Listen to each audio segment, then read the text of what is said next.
아기 예수님의 오심을 기다리는 강림절 두 번째 주일입니다. 강단에 놓인 초는 기다림을 상징합니다. 오늘은 그 두 번째 초에 불을 밝혔습니다.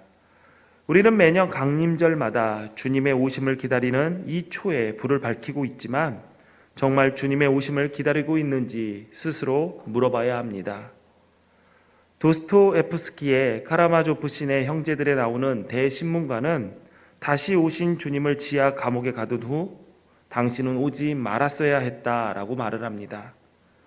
그는 우리가 당신이 필요해서 그렇게 기다리고 있었을 때는 오지 않고 있다가 이제야 겨우 적응해서 우리끼리 잘 살고 있는데 왜 이제서야 나타났냐며 예수님을 타박합니다. 겨우 잡아놓은 질서를 예수님이 오심으로 무너지게 할 수 없었던 것입니다. 그리고 대신문가는 예수님께 이렇게 말을 합니다. 사람들은 자유가 아니라 빵을 원하고 덤덤하고 한적한 평화보다는 신비를 원하고 평화로운 공존보다는 권력을 원한다. 그 옛날 예수님이 광야에서 사탄에게 시험을 받으실 때에 거절했던 바로 그것입니다. 빵과 기적과 권력. 이 세 가지가 모든 사람에게는 복음인 셈입니다. 어쩌면 이것이 적나라한 우리의 실상일지도 모르겠습니다. 우리가 기다리는 주님은 과연 어떤 분일까? 예수님께서 오병이어의 기적을 일으키신 후에 요한복음에 기록된 그 후 사건을 보면 참 씁쓸합니다. 전날 물고기 2마리, 보리빵 5개로 수많은 사람들을 배부르게 먹이셨습니다. 많은 사람들이 이렇게 생각했겠죠. 예수님 곁에 있으면 굶지는 않겠구나. 그래서 그들은 예수님을 떠나지 않고 밤새 예수님과 함께 있었습니다. 아침이 되자 예수님은 일찍 일어나 배를 타고 호수 건너편으로 건너가시고 예수님이 떠난 것을 안 군중들은 예수님을 뒤쫓았습니다. 그리고 그들이 겨우 예수님을 따라잡았고 오늘도 빵으로 자신들을 배부르게 해줄 기대를 가득 담은 눈망울로 예수님을 바라봅니다. 그때 예수님께서 자신이 생명의 빵임을 밝히자마자 그 사람들은 모두 예수님을 떠났습니다. 그들이 원했던 빵이 아니었기 때문입니다.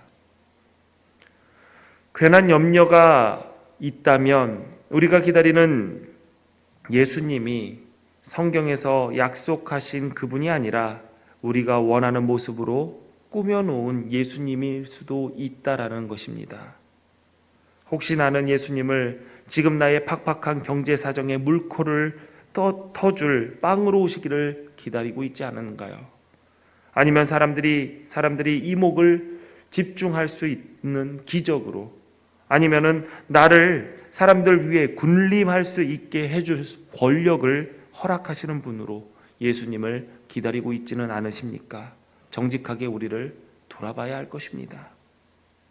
우리는 신앙생활을 하면서 너무나도 쉽게 본질에서 벗어납니다. 그러므로 항상 우리는 말씀 앞에서 우리의 마음과 생각을 교정해야 합니다. 신앙생활에서의 승리는 끝까지 본질을 붙잡을 때 주어지는 것입니다. 성숙한 신앙인들의 공통점은 끝까지 본질을 붙잡았을 뿐만 아니라 신앙생활에서의 균형을 잃지 않았습니다. 오늘 본문에서 볼 수 있는 바울의 기도문 속에서 우리는 이 두 가지의 모습을 발견할 수가 있습니다. 바울의 기도는 이러므로라는 접속사로 시작이 됩니다. 바울이 이 기도를 하게 된 동기가 있다라는 말입니다. 에베소서 2장 후반절부터 3장까지 보면 바울은 그리스도께서 이방인과 유대인들을 화해시키시고 그 둘을 하나님과 화목하게 함으로써 새 사람으로 만들고자 하신 하나님의 비밀을 계시를 통해서 받아 그것을 전하는 사명자가 되었다라고 이야기합니다.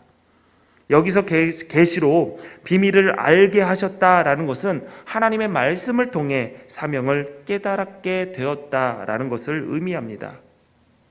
우리가 주목해야 할 것은 바울은 하나님의 계시의 말씀을 통해서 하나님의 뜻을 깨달았고 그 말씀을 붙들고 기도했다라는 것입니다. 기도하기 전에 먼저 말씀을 붙들어야 합니다. 말씀과 기도, 이것은 가장 기본적인 영성생활입니다. 우리 교회는 말씀 묵상을 강조합니다. 말씀 묵상을 강조하는 것 자체가 넌센스입니다. 당연한 것인데 강조한다라고 말할 수밖에 없는 것이, 그렇게 강조해도 생각만큼 우리의 삶에서 말씀을 우선순위에 놓고 성실하게 묵상하며 살아가는 것이 쉽지 않기 때문입니다. 말씀 묵상이 중요하다라는 것을 잘 알고 있고 권면도 자주 받지만 시작하기를 주저하고 막상 시작해도 지속하지 못합니다. 지금까지 말씀 묵상을 소홀히 하셨다면 당장 오늘 예배를 마치신 후부터 다시 시작하셔야 합니다. 여러분, 늦지 않았습니다. 제가 목사가 되기 위한 진급 과정에 있을 때였습니다. 감리교회는 신학대학원을 졸업하고 3년의 교육 과정을 이수한 뒤에 매해 치르는 진급시험에 모두 통과해야 목사 안수를 받을 수가 있습니다. 매년 가을이 되면 인턴 과정에 있는 전도사들이 모여서 합숙하며 집중 교육을 받습니다.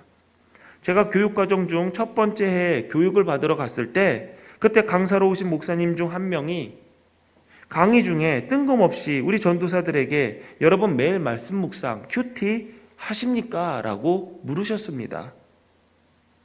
아무런 대답이 없자 목사님이 손 좀 들어보라고, 나 말씀 묵상하고 있다, 큐티하고 있다 하시는 전도사님들 한번 손 들어보세요. 그 자리에 150명가량의 인턴 과정에 전도사들이 있었는데 매일 큐티를 한다고 손든 전도사는 10명 남짓이었습니다. 물론 저도 그때 손들지 못했습니다. 교육을 받았기 때문에 큐티하는 것, 말씀만 묵상하는 것, 어떻게 하는 것인지 알았지만 꾸준히 하지 않았습니다. 며칠 하다 말고 다시 며칠 하다 말고.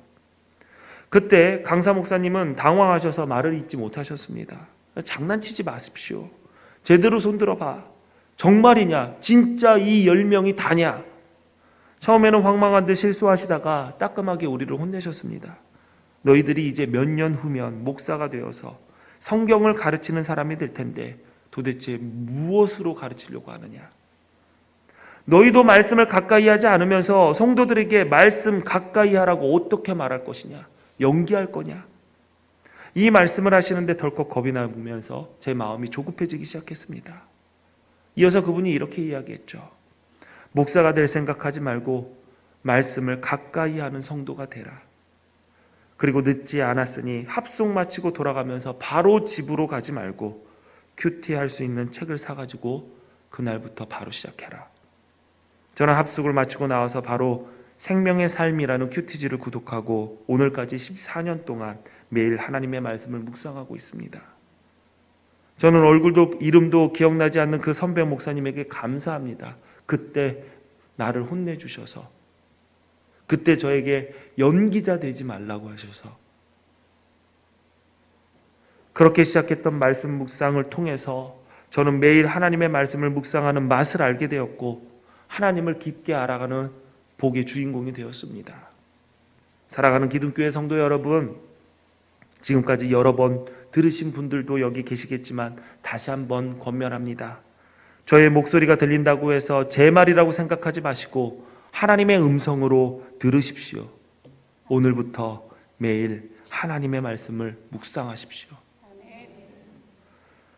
내년 홀리그라운드 교회학교 교육계획을 세우면서 가장 중요하게 추진하는 것은 미취학부 예랑부터 지저스고 유년부, 초등부 모두 매일 말씀을 묵상할 수 있게 훈련시키는 것입니다. 어려서부터 말씀을 가까이 하는 삶을 통해 그들이 말씀이신 하나님을 만날 수 있게 이끌어 주어야 합니다. 부모님들은 가정에서 그들을 도우셔야 합니다. 자녀들에게 오늘의 말씀을 이야기할 수 있어야 합니다. 교사들은 아이들이 말씀을 묵상하고 삶에서 어떻게 적용했는지 매주일마다 확인해 주시고 격려해 주셔야 합니다. 자녀들 앞에서, 교회 학교 아이들 앞에서 말씀을 묵상한 것처럼, 내가 말씀을 아는 것처럼 연기할 생각하지 마십시오. 내가 먼저 말씀이 꿀송이보다 달달하는 것을 몸으로 느끼셔야 합니다. 맛보셔야 됩니다. 말씀을 가까이 하시고 기도의 시간을 늘리십시오. 여기서 우리가 기억해야 할 것은 하나님의 계시의 말씀이 내 안에 먼저 자리 잡지 않으면 우리의 기도는 공허해질 수밖에 없다라는 사실입니다. 우리가 주신 계시의 말씀을 토대로 기도하지 않으면 사탄은 기도하는 것이라는 이 선한 일을 통하여서 그들이 악한 일을, 그들의 공격을 시작할 수도 있습니다. 제가 만나본 분들 중에서 많은 분들이 기도를 하려고 해도 기도할 것이 없다라고 말씀해 주신 분이 많습니다. 이유가 뭘까요? 왜 기도를 할 게 없을까요? 많은 사람들이 이렇게 얘기합니다. 기도한 적이 없어서 기도하면 늘어. 그 말도 틀린 이야기 아니지만 근원적인 이유가 있습니다. 그건 바로 말씀이 없어서입니다. 내가 받은 말씀, 계시의 말씀, 내가 붙잡은 말씀이 없기 때문에 지금 기도를 시작해서 가족들의 건강, 지금 내가 원하는 바 몇 가지 기도하면 더 이상 기도할 제목이 없는 것이죠. 또 기도를 하다 보면 응답은 어떻게 받는 것인지 모르겠다 하시는 분들이 계십니다. 기도의 응답은 시간이 지나면 다 알 수가 있습니다. 우리가 살아온 인생을 돌아보면 그때 그 기도를 했던 것을 하나님께서 이렇게 응답하셨구나, 이런 믿음의 고백을 할 수 있게 되죠. 그런데 우리는요, 삶에서 너무 조급합니다. 답답하죠. 하나님께서 알려주시면 너무 좋겠어요. 동쪽으로 가면 귀인을 만나게 될 것이다. 내가 주식을 사려고 하는데 이 종목이야 저 종목이야. 하나님, 기도합니다. 하나님, 어느 종목을 사야 됩니까? 집을 사려고 해도 이거를 팔아서 저 집을 사야 됩니까? 그럴 때 하나님께서 그 종목은 아니다. S사를 사라. 뭐 이런 식으로 하면 너무 감사하죠. 집 팔지 마. 2년 후에 2배로 뛸 거야. 물론 이런 일은 안 일어났으면 좋겠습니다. 만약에 이런 일들이 이렇게 하나님께서 응답하신다면 우리 정말 기도할 만 납니다. 기도하겠죠. 그런데 하나님은 너무 조용하세요. 아무 말씀을 안 하세요. 그러니까 기도 안 들어주시는 것 같고 안 듣는 것 같고 내 기도하는 것들이 다 소용없이 느껴집니다. 그런데 우리는 하나님께서 응답하시고 있다라는 사실을 분명하게 알 수 있는 것이 뭐냐면, 우리는 하나님의 이 계시의 말씀을 통해서 기도의 응답을 받을 수가 있습니다. 여러분들이 받은 응답 중에 가장 정확한 것은 말씀으로 받은 응답일 것입니다. 그렇다면 내 안에 말씀이 있어야지요. 모르는 말씀이 어떻게 나에게 주어집니까? 성령님께서도 그렇게 말씀하셨습니다. 너희가 내가 가르친 것을 기억나게 하고 생각나게 하라. 내가 받은 게 없으면 뭐를 기억하고 뭐를 생각하겠습니까? 그러므로 말씀을 바탕으로 기도를 하셔야지 여러분들이 응답도 받을 수가 있는 것입니다. 말씀이 없으면 대부분 내 감정이나 기분에 따라서 하나님의 응답을 때려 맞추려고 합니다. 이것처럼 위험한 것이 없습니다. 우리의 기분은 하루에도 몇 번씩 널뛰듯이 바뀝니다. 많은 사람들이 기도한 후 내 기분이 좋고 감이 있으면 하나님께서 예스 하신 거야 라고 하고, 기도를 했는데 뜨뜻미지근하고 기분이 안 좋으면 뭐예요? 하나님이 아니다 하는 거다. 이렇게 판단한다면 여러분, 사탄은 가장 먼저 우리의 감정과 기분을 먼저 쥐고 흔들게 될 것입니다. 그러면 우리는 속을 수밖에 없겠죠. 그러면 말씀을 가까이 하지 않고서는 신앙의 성장은 기대할 수가 없습니다. 말씀과 기도는 조화롭게 균형이 잡혀야 합니다. 기도는 열심히 하는데 기도를 들으시고 기도하는 자를 통해서 뜻하신 바를 이루시는 하나님과 말씀을 통해 계시된 하나님의 뜻을 알지 못한다라는 것은 말이 되지가 않습니다. 반대로 하나님의 말씀은 많이 알아요. 이 말씀을 하나님께서 이루실 것을 기대하고 기도하지 않는다면 이것은 내 지식의 수준과 이해를 기반으로 그냥 하나님의 말씀을 판단하고 재단하는 교만한 행위일 것입니다. 그래서 우리는 이 두 가지를 잘 균형 잡아야 합니다. 바울의 기도의 시작을 보면 기도를 들으시는 하나님에 대한 이해를 발견할 수가 있습니다. 하늘과 땅에 있는 각 족속에게 이름을 주신 아버지라고 하고 있습니다. 이 땅의 모든 족속들에게 이름을 주셨다라는 것은 그 생명과 존재의 의미를 주셨다라는 것을 말합니다. 모든 존재의 창조주로 그리고 동시에 나의 아버지로 바울은 고백을 합니다. 우리가 섬기는 하나님은 우주의 창조주이시자 우리의 아버지 되십니다. 이 두 가지가 명확하게 나에게 받아들여지지 않는다면 우리는 제대로 기도할 수가 없습니다. 우주를 창조하신 절대자, 신이 있다라는 것을 인정하는 사람들은 신앙과 상관없이 여럿 있습니다. 많습니다. 이 만물이 자연적으로 생긴 것이 아니라 이 창조를 기획하고 지휘하신 절대적인 존재가 있다라는 것을 인정합니다. 여기서 멈추면 기도할 수가 없습니다. 이유가 그 절대주, 창조자가 나랑 상관이 없는 높은 하늘 위에 계셔서 나 같은 존재는 쳐다보지도 관심도 없는 분으로 느껴집니다. 그러니 내가 기도해봤자 나의 이 목소리가, 나의 이 가슴이, 나의 마음이 그 멀리 계신 하나님께 전달될까? 과연 내가 이렇게 가치 없는 일이라고 생각되는 이러한 일도 하나님께서 알고 듣고 응답하실까? 너무 멀리 있는 하나님이면 우리 기도하지 못합니다. 반대로 그분이 내 아버지예요. 너무 친밀합니다. 깊은 관계로 맺어졌다는 것을 알아요. 거기에서 그치면 친하기는 한데 그분이 내 기도를 들어줄 능력이 없는 분으로 느껴져서 기도하지 못하게 됩니다. 내가 그렇게 기도를 했는데 하나님이 안 들어주시네. 못 들어주시나 보다. 혹시 이 자리에서 기도를 잘 안 하시는 분이 계시다면 내가 정말 기도를 안 하는 이유가 뭔지 생각해 보십시오. 바빠서? 할 줄 몰라서? 할 게 없어서? 그런 얄팍한 이유 말고 근원적인 이유를 찾아보면 다 이 두 가지로 귀결됩니다. 내가 기도해도 나 같은 것.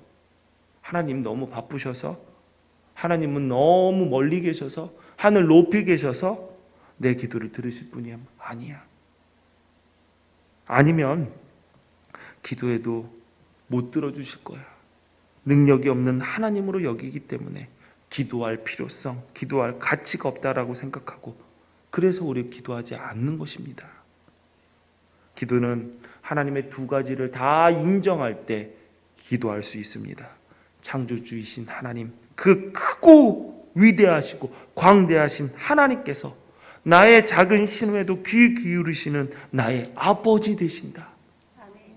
이 믿음의 고백이 있을 때 우리는 기도할 수 있게 됩니다. 그런데 여기서 우리가 눈여겨볼 것이 있습니다. 바울이 무릎을 꿇고 기도하오니라고 하고 있습니다. 우리가 하나님 앞에 무릎을 꿇고 기도하는 것은 당연한 것이 아닌가라고 지금은 생각하겠지요. 그러나 당시 유대인들과 당시 그리스도인의 통상적인 기도의 자세는 무릎을 꿇고 기도하는 것이 아니라 서서 기도했습니다. 마가복음 11장 25절 한번 볼까요? 우리 같이 읽어보겠습니다. 시작. 서서 기도할 때에 아무에게나 혐의가 있거든 용서하라. 그리하여야 하늘에 계신 너희 아버지께서도 너희 허물을 사하여 주시리라 하시니라. 아멘. 아멘. 예수님께서 말씀하실 때 너희가 서서 기도할 때라고 얘기하고 있습니다. 특별하게 서서 기도해야지 따로 다른 능력이 있다라는 것을 말하는 것이 아니라 그냥 기도하는 자세가 서 있는 자세였던 것이죠. 누가복음 18장에 나온 바리새인과 세리의 기도의 비유를 보면 스스로 잘난 척하고 기도하는 이 바리새인은 서서 기도합니다. 어디에? 사람들 많이 왔다 갔다 하는 길거리에서 하늘을 바라보며 서서 기도한다라고 했죠. 반대로 자신의 죄로 인해서 하늘을 쳐다보지도 못하고 가슴을 치며 기도하는 세리도 서서 기도하는 것으로 묘사되어 있습니다. 그런데 왜 바울은 무릎을 꿇고 기도할까요? 그것은 너무나도 친밀해서 나의 작은 소리에도 들어 응답하시는 그 아빠 되신 하나님이지만 그 아빠 되신 하나님께 경외심과 복종과 겸손의 자세를 가지고 즉 무릎 꿇고 기도한 것입니다. 보이는 형태가 아니라 자세인 거죠. 마음가짐이었던 것입니다. 우리는 하나님께서 우리의 중심을 보신다고 하시니까 외관과 형식은 중요하지 않다라고 느껴질 때가 있습니다. 물론 형식과 외관을 중요하게 생각해서 내실을 채우지 못하는 것을 경계하는 말이겠지요. 그러나 내실이 가득 채워져 있다면 그 가득 채워진 내실은 자연스럽게 밖으로 드러나기 마련입니다. 여러분들의 기도 생활 한번 돌아보십시오. 혹시 운전하시면서, 설거지하면서, 운동하는 러닝머신 위에, 심지어 변기에 앉으실 때 잠깐 시간이 남을 때 잠깐 기도하시지 않으십니까? 내가 하나님 앞에 시간을 내서 기도하고 더 기도하고 싶어서 잠깐 시간 났네, 기도해야지, 이렇게 조금이라도 더 하는 것과 할 것도 없는데 이때 기도라도 하자라고 기도하는 것은 분명히 다릅니다.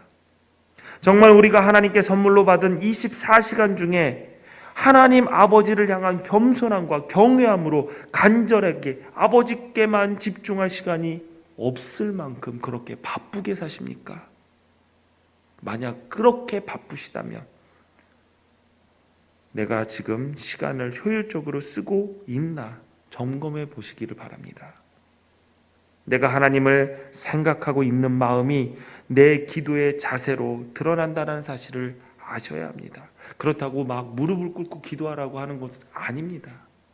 무릎이 아픈데 무릎 꿇고 기도하는 거 아니죠. 그러나 내가 하나님 앞에 기도하는 이 자세, 이 마음가짐이 바울이 무릎 꿇고 기도하오니의 그 마음과 동일한 마음이라면 하나님께서는 여러분의 기도를 기뻐하실 것입니다. 그러므로 우리는 시간을 구별하여 구별된 기도의 장소에서 기도할 줄 알아야 됩니다. 그것이 꼭 교회가 아니어도 좋습니다. 그러나 구별된 장소에서 하나님을 경외하는 마음과 몸가짐으로 기도하는 시간을 여러분의 삶 가운데 마련해야 합니다. 아멘. 그렇다면 우리가 무엇을 하나님께 구해야 합니까? 바울은 에베소 교회 성도들의 속사람의 강건함을 달라고 기도했습니다. 우리 본문 16절 말씀 같이 읽습니다. 시작. 그의 영광의 풍성함을 따라 그의 성령으로 말미암아 너희 속사람을 능력으로 강건하게 하시오며. 아멘. 아멘. 여기서 말하는 속사람은 바울의 서신에만 나오는 독특한 표현입니다. 로마서 7장 22절에 내 속사람으로는 하나님의 법을 즐거워하되 라고 말하고 이어서 25절에 보니까 그런즉 내 자신이 마음으로는 하나님의 법을, 육신으로는 죄의 법을 섬기노라 라고 자백을 합니다. 두 본문을 보면 속사람은 하나님의 법을 섬기는 마음과 동의어로 쓰여진다는 것을 알 수 있죠. 속사람의 쓰임은 고린도 후서 4장 16절에 더욱 분명하게 나타납니다. 그러므로 우리가 낙심하지 아니하노니 우리의 겉사람은 낡아지나 우리의 속사람은 날로 새로워지도다. 아멘. 바울은 여기서 겉사람과 속사람을 대조하면서 말을 합니다. 가까운 문맥을 살펴보면 겉사람은 죄의 속성을 가진 옛사람이 아니라 고난과 죽음, 힘든 삶을 살아가고 있고 그리고 잠깐 있다가 사라져버린 육체적인 몸을 겉사람이라고 이야기합니다. 반면에 속사람은 우리가 예수님을 영접할 때 다시 태어나는 그 새 사람을 말하는 것이 아니라 그리스도인의 마음이나 심령을 지칭하는데 정확하게 말하면 하나님을 섬기는 나의 내적인 부분, 중심을 말합니다. 바울은 먼저 성도들의 중심이 흔들리지 않도록 강하게 해달라고 먼저 기도하고 있습니다. 중심이 흔들리지 않는 것이 무엇일까요? 제가 서두에 이야기했던 그 신앙의 본질을 굳게 잡는 것입니다.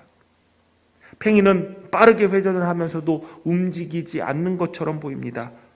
하나의 중심을 찾았기 때문이죠. 자기 삶의 중심을 찾은 사람도 마찬가지입니다. 그들의 삶의 주변이 아무리 빠르게 변하여도 어떠한 시련이 닥쳐와도 움직이지 않습니다. 무너지지 않습니다. 왔다 갔다 흔들리지 않습니다. 이 기도 전에 바울은 자신의 고난에 대해서 잠깐 언급했습니다. 그것 때문에 하나님의 비밀을 전하는 사도의 사명이 힘들어서 내가 갇혔기 때문에 내 존재의 이유가 살아가는 목적이 절대로 흔들리지 않았습니다. 부활하신 예수님과의 만남을 통해서 흔들리지 않는 그 중심, 본질을 붙잡았기 때문이죠. 그렇기 때문에 이루 말할 수 없는 박해와 모욕이 바울의 삶에 끊임없이 그를 덮치고 흔들었지만 그의 중심은 조금도 흔들리지 않고 끝까지 복음을 전하는 사명자로서의 삶을 감당할 수 있었던 것입니다. 살맛 안 난다. 더 이상 살고 싶지 않다. 나 같은 거 더 살아서 뭐하냐? 이제 충분히 살았다. 무엇 때문에 그런 생각을 하십니까? 돈 때문에? 자녀 때문에? 인정받지 못해서? 내 뜻대로 되지 않아서? 미래가 불투명해서? 남들은 다 잘 되는 것 같은데 나만 안 되는 것 같아서? 더 이상 살고 싶지 않다. 그런 말이 나옵니까? 우리의 심지를 예수님이 아닌 다른 곳에 두면 매일매일 변화무쌍한 우리의 현실 앞에서 우리는 쓰러질 수밖에 없습니다. 사람들은 자기의 문제를 가장 크게 봅니다. 그래서 내 문제에 매몰되어서 너무 힘들어합니다. 남들 다 잘 사는 것 같은데 나만 어렵습니다. 제가 목회를 하면서 한 것은 성도들의 가정을 살펴보면 어느 하나 문제없는 가정이 없다라는 것이죠. 드러난 문제가 없으면 곧 터질 문제가 기다리고 있고요. 벌써 터질 문제였는데 안 터진 거 보면은 눌러놓고 있는 것이고, 터질 시간을 연장해 놓는 거, 그거 다 대부분입니다. 그래서 성도들을 위해서 기도해 보면 저도 그럽니다. 급하게 나오는 것부터, 드러난 문제부터 하나님 해결해 주세요. 이런 간구에 치우치기가 쉽습니다. 기도의 내용도 거의 비슷해요. 그 가정이 겪고 있는 어려움이 하나님의 도우심으로 해결되기를 구하고, 그 가족들의 건강과 행복, 자녀들이 올바르게 하나님을 경외하며 바른 인격으로 성장하게 해달라고 기도의 내용도 비슷합니다. 앞길을 인도해 주세요. 오늘 말씀을 준비하면서 다시 한번 예수님의 말씀이 기억이 났습니다. 예수님은 우리에게 먼저 그의 나라와 그의 의를 구하라. 그리하면은 나머지 필요한 것은 너희에게 더 공급해 주겠다라고 가르치시고 약속하셨습니다. 그런데도 우리는 먼저 구해야 할 것과 나중에 구해야 될 것을 뒤바꿔 놓고 기도를 합니다. 기도의 양도 다르죠. 예수님께서 먼저 그의 나라와 그의 의를 구하라고 하니까 잠깐 앞부분에 하나님의 나라와 의를 구하고 뒷부분 90%는 하나님 더해 주시기로 한 것들이 있죠. 기억하고 있죠. 그거를 잘 들어보세요. 세세하게 하면서 그거를 우리의 기도를 전체 다 채웁니다. 바뀐 거죠. 앞뒤가 바뀐 겁니다. 바울은 에베소 교인들이 속사람, 즉 하나님을 섬기는 그 마음과 중심이 강건해지기를 구하고 있습니다. 왜 이런 기도를 해야 할까요? 왜 이런 기도를 바울이 했었을까요? 에베소 교회 성도들의 속사람이 강해지지 않으면 안 되는 상황이 그들 앞에 계속 될 거기 때문입니다. 앞으로 닥칠 고난과 연단과 시련이 있는데 하나님, 그 고난과 시련을 다 없애주세요. 평탄한 길을 주세요. 기도한 것이 아니라 어떠한 상황이 닥쳐도 그 상황에 휩쓸려 자기의 존재를 잃어버리는 것이 아니라 당당하게, 강하게, 담대하게 이겨낼 그 강함을 허락해 주옵소서. 바울은 성도들을 위해서 그렇게 기도했습니다. 또 바울은 이렇게 기도하지 않았습니다. 하나님, 저 연약한 에베소 교회 성도들 어떡합니까? 그런데 제가 갇혀 있잖아요. 하나님, 저를 어떻게든 빨리 풀어주셔서 제가 그들에게 가서 그들을 붙들고 도와줄 수 있게, 섬길 수 있게 해주세요. 이렇게 기도하지 않았습니다. 사람의 도움이 아닌 성령의 능력으로 너희들이 강해져라. 너희들 스스로, 너희들 혼자 설 수 있는 그러한 강한 하나님의 사람들로 서라라고 기도했습니다. 매년 임원들에게 영적 자서전을 당회 전까지 제출하게 하게 합니다. 그것을 보면 올 한 해 동안 얼만큼 성장했느냐라는 질문이 있죠. 대부분 뭐라고 쓰냐면 제자리였다고, 성장하지 못했다고 자책하고 이렇게 말을 합니다. 마음은 원이로되 육신은 약했다. 고상하게 이유를 대십니다. 언제까지 그러실 겁니까? 도대체 언제쯤이면 내가 올해 하나님과 교회 공동체 앞에서 그리스도의 강한 군사로 승리했습니다. 악한 영들과 맞서 싸워 이겼습니다. 내 욕심을 제어했습니다. 죄의 유혹에 굴복하지 않았습니다. 시험과 고난 앞에서 좌절하지 않고 주님의 손 붙잡고 아무렇지도 않게 뛰어넘었습니다. 이런 승리의 선포는 아직 우리에게 요원한 것입니까? 이미 하나님께서 지극히 큰 능력으로 우리를 살리셨습니다. 그리스도와 함께 하늘에 앉히셨을 뿐만 아니라 그 영광의 풍성을 따라 우리를 이미 강하게 세우셨는데, 이미 장성한 분량에 이를 수 있도록 모든 여건을 우리는 부여받았는데, 언제까지 어린아이와 같이 바람만 불면 넘어지고, 넘어지면 쓰러진 사람이 붙들어서 넘어지면은 일으켜줄 사람이 올 때까지 손 하나 이거 내밀고 나 좀 일으켜 세워주소라고 언제까지 그렇게 기다릴 겁니까? 그리고 이렇게 약한 모습이 당연한 양 무심코 한 해 한 해 지나가는 이 신앙의 생활의 패턴 언제까지 갈 것입니까? 이제 바꿔야 됩니다. 무너뜨려야 됩니다. 사랑하는 성도 여러분, 우리 강합니다.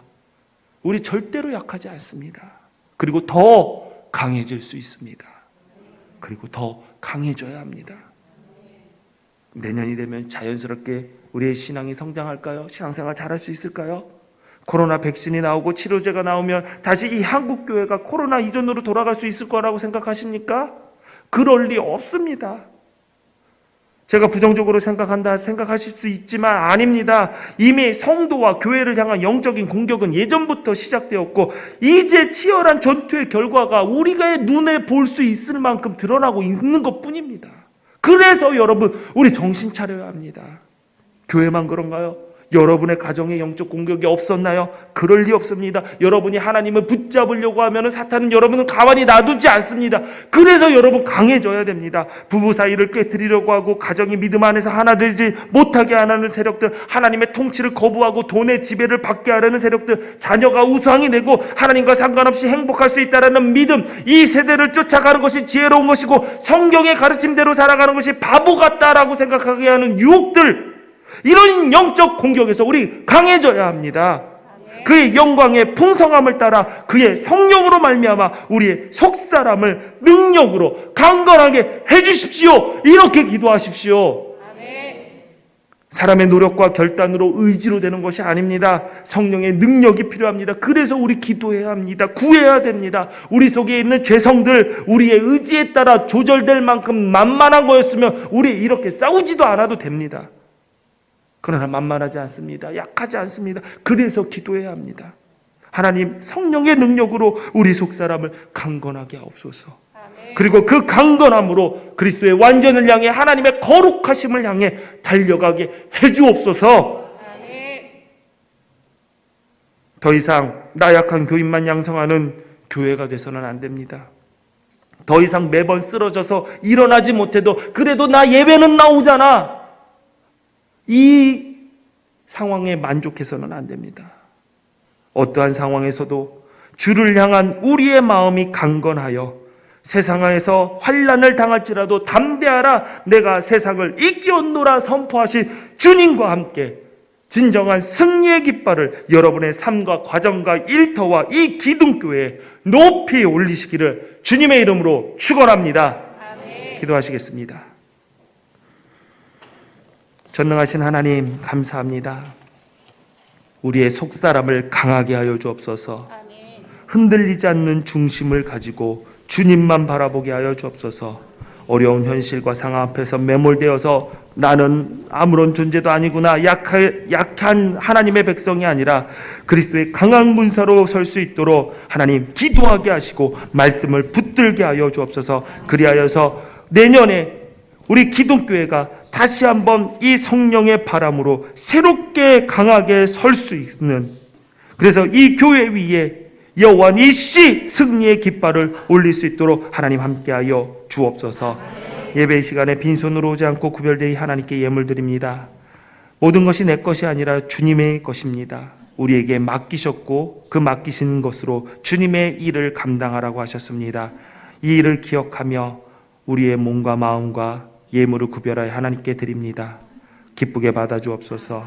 욕심과 염려 속에 살아온 우리들이 그 어두운 곳에서 벗어나 이 예물 드리는 훈련을 통하여 주님을 붙잡고 바라볼 수 있도록 하나님 은혜 내려 주옵소서. 성도들이 땀 흘려 일한 소득의 일부를 주님께 드렸습니다. 하나님의 것을 인간의 욕심과 생각으로 사용하지 않도록 우리 기둥교회 공동체에도 지혜를 허락하여 주시고 하나님의 뜻을 이루는 일에 정말 잘 사용할 수 있도록 하나님 우리에게 은혜를 허락하여 주옵소서. 예수님 이름으로 기도합니다. 아멘.